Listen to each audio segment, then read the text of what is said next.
Hey, Run-O-One. I miss you. I hope you guys are doing well. I hope you were able to finish lesson 8.2 on Wednesday. I know some people have asked about when the next lesson is, so here it is. I'm on page 290. It's lesson 8.6. Get yourself ready and organized. You might want to have a separate piece of paper because this requires some work and I don't know if there's enough room on the page for us today. All right, let's get started. So today we're talking about perimeters of rectangles. The directions at the top say use a formula to find the perimeter of each rectangle, use fraction circles if needed, and show your work in the space provided. So if you have your fraction circles at home, you can grab them and use them to help you solve. If not, I'm going to show you a couple of different ways to solve the problems, and then you can solve the rest on your own. So let's look at number one. We need to find the perimeter of this shape. So what do we know about perimeter? Perimeter is the total distance around the shape.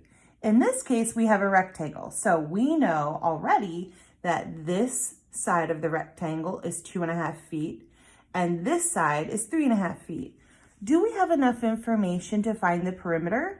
The answer is yes, because we know if this side is 2.5 feet, so is this side.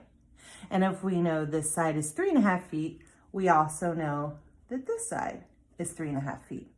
Now, we can solve two different ways. We could say, okay, let's just add up all the sides. That's one way of solving. Or we could say, well, one side is 2.5. So I'm going to times that by 2. And the other side is 3.5. And all I have to do is multiply that by 2. And then I'll add those two answers together. Does that make sense so far? So if you add 2.5 times 2, you get 4. If you add 3.5 times 2, you get 6.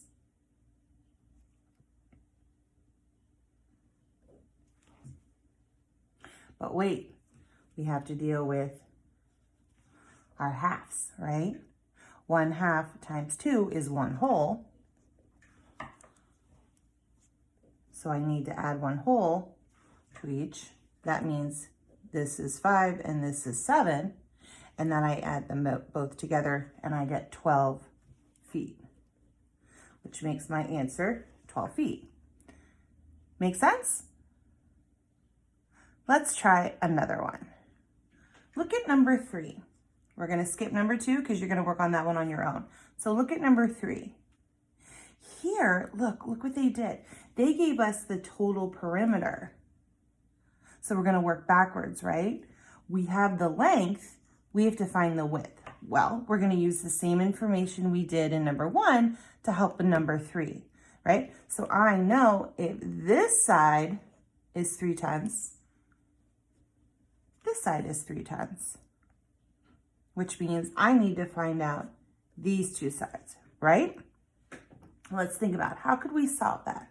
I bet you've got a couple of ideas in your head already.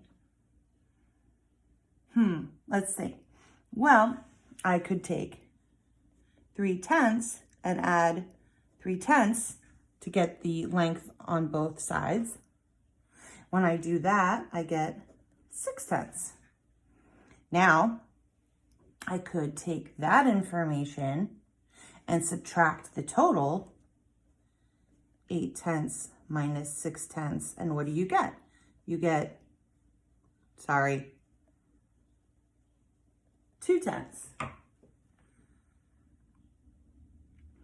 Is that my answer? No, because that's the total for both sides. I need to show one side. So I would divide it by 2 or split it in half and you get 1/10.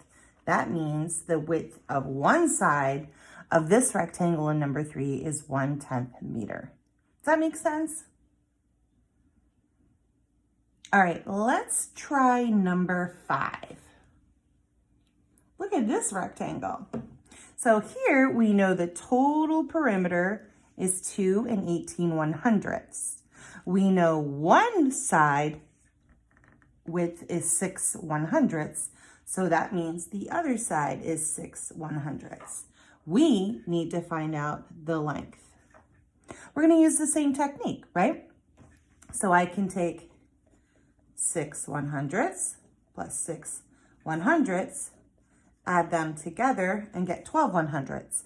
Or I hope some of you were thinking 6 1/100ths times 2. Good for you. Then I need to take my total and subtract it from the entire perimeter. So I would say 2 18 1/100ths minus 12 1/100ths. When you do that, what do you get? I hope you got 2 6 1/100ths. Raise your hand if you did. Ha ha ha, I wish I could see you. Now you're gonna take that and we've got to divide that into 2, right? Because there are 2 lengths, this side and this side. When you divide it by 2, you get 1 3 1/100ths, right? Because 2 divided by 2 is 1, 6 divided by 2 is 3, and we know our denominator stays the same. So the answer for the length in number 5 is 1 3 1/100ths. Now your homework, schoolwork, housework, whatever you want to call it, is to answer numbers 2, 4, and 6.